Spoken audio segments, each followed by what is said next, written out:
Ladies and gentlemen, Magical Mystery Tour. This is the fourth and final of the Far Out Psychedelic mini-albums. I've done Sgt Pepper's, Yellow Submarine, and Revolver. Go and check out those mini-albums by clicking on the link below.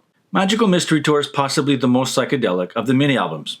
We shall see. As you probably know, Side 1 of Magical Mystery Tour consists of 6 tracks from the Magical Mystery Tour film. Side 2 is compiled of 5 singles released in 1967.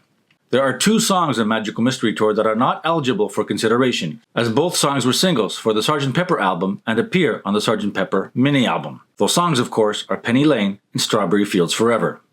With that said, let's get into it. Step 1, opener and closer. Like Sgt Pepper and Yellow Submarine, the opener is the title track. Magical Mystery Tour raises the curtain on this acid-inspired bus ride through the English countryside. We eat fish and chips with the Beatles as they take us on a tour of chaos, singing surreal songs of far-out musical theater. 1967 really was a trip. The song Magical Mystery Tour was recorded less than a week after the final session for Sgt Pepper. So the Magical Mystery Tour project really is a continuation or even a sequel to Pepper. And it shows. Especially the coda of the song, which gets jazzy and dark and a little mysterious, a little bit like Lovely Rita. It's my favorite part of the song. Of course, Magical Mystery Tour makes the cut. The closer is All You Need Is Love. This song was the big single in 1967 and became the anthem for the hippy-dippy Summer of Love.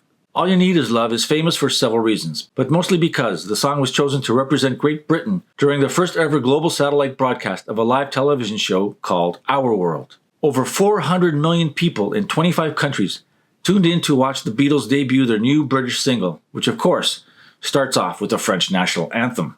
The performance was filmed at EMI Studios on Abbey Road. In the audience were many Beatles friends and family and esteemed guests, including members of the Rolling Stones and The Who. Mick Jagger wore a jacket with John Lennon's face painted on the back. I've always wondered about that jacket. What happened to it? Where is it now? Let me know in the comments below. All You Need Is Love is an undisputed Beatles classic, which, of course, makes the cut. Step 2, the singles. The B-side to All You Need Is Love is Baby You're a Rich Man. This is my favorite track on Magical Mystery Tour. Something about the beat, the drums and bass, the rhythm of the piano, John's beautiful falsetto, and the super catchy sing-along chorus makes this one of the Beatles' most infectious tracks. Somehow, it's also the hardest rocking song on the album. The Beatles did not rock out that much in 1967, which makes this song a welcome change of pace. And then there's the clavioline, that weird instrument that sounds like an obscure Indian flute, or maybe a 1,000-year-old hurdy-gurdy, but really it's an early forerunner to the synthesizer. John plays it with maximum mayhem and punk rock intention. It's yet another of those unique Beatles sounds that was never heard from before or since. Baby You're a Rich Man makes the cut. The other single from this era is Hello Goodbye. To me, Hello Goodbye is the sequel to Paul's perfect pop song, Penny Lane. It's bright, it's bubbly, it has an even better coda, it went straight to number 1. This track is more of Paul's poppy pop, and a bit too repetitive. And although I'm tempted to keep it off the mini-album, I think the track is probably too popular to keep it off. Hello Goodbye makes the cut. The B-side is the mighty, the powerful, I Am the Walrus. Part 3 of John Lennon's psychedelic trilogy, I Am the Walrus is one of the Beatles' most important and iconic works. For a deep dive into I Am the Walrus, check out my John Lennon Psychedelic Trilogy video, part of the Songs That Go Together Well series. I Am the Walrus was one of John's favorite Beatles tracks. Lennon was infamous for shitting on his own songs in the Beatles, but he never had a negative word to say about Walrus. The song is overflowing with surreal sounds and words and an epic score by George Martin. I Am the Walrus is an absolute heavyweight of a song and absolutely makes the cut. It was never in doubt. So that's the singles taken care of. Step 3, George and Ringo songs. George's contribution to Magical Mystery Tour is part 2 of George's psychedelic trilogy, the dark and spooky Blue Jay Way. The other parts of the trilogy are only a northern song, and it's all too much. I have to admit, Blue Jay Way is not one of my favorite George tracks. It's a bit long and repetitive towards the end, but it is good and interesting enough for me to include it on the mini-album. You can always count on George to bring a bit of darkness to a bright and sunny Beatles album. The lyrics are simply about waiting on friends who got lost on their way to a party in Los Angeles. But somehow, George makes it sound and feel like Charles Manson murdered all his buddies in the foggy moors of California. Blue Jay Way makes the cut. Ringo doesn't really have a song on Magical Mystery Tour. Or does he?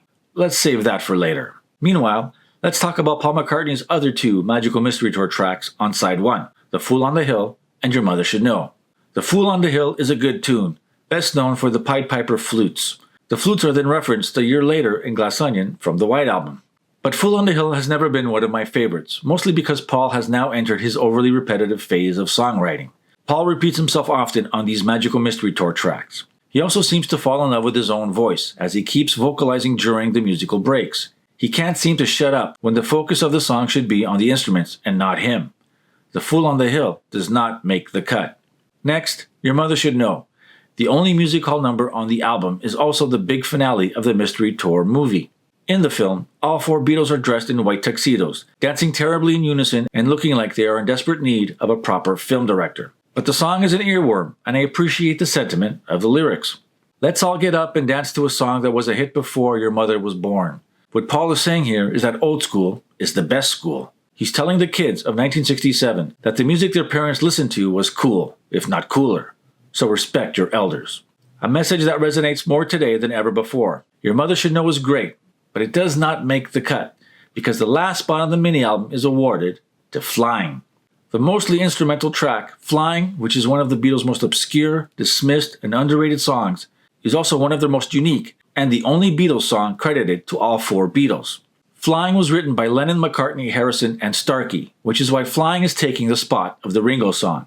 Most people incorrectly call this track an instrumental. You clearly hear Ringo leading the other three Beatles in a sing-along chant towards the end of the song. If it was a proper instrumental, there would be no vocals whatsoever on the track. Flying is druggy, lazy, atmospheric, and cosmic.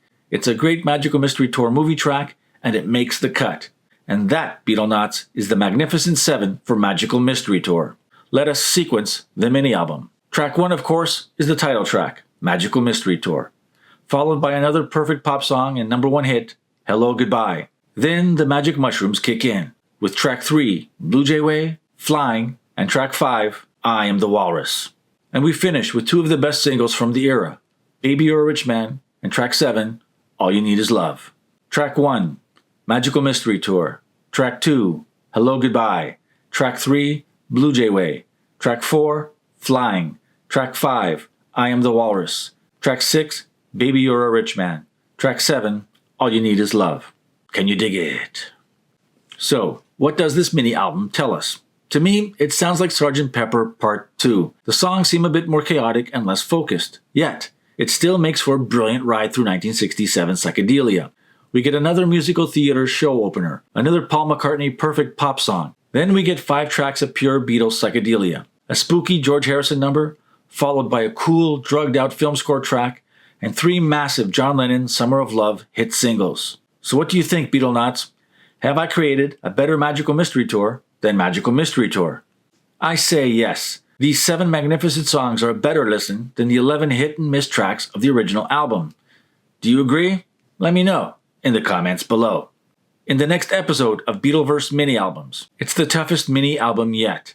A mini-album so difficult to compile, with so many magnificent songs, that I have yet to decide on a final track list of 7 songs. I might even need someone to please help me with this one. Ladies and gentlemen, help is up next. Check out the mini-album playlist linked below. If you like and subscribe. Can you dig it?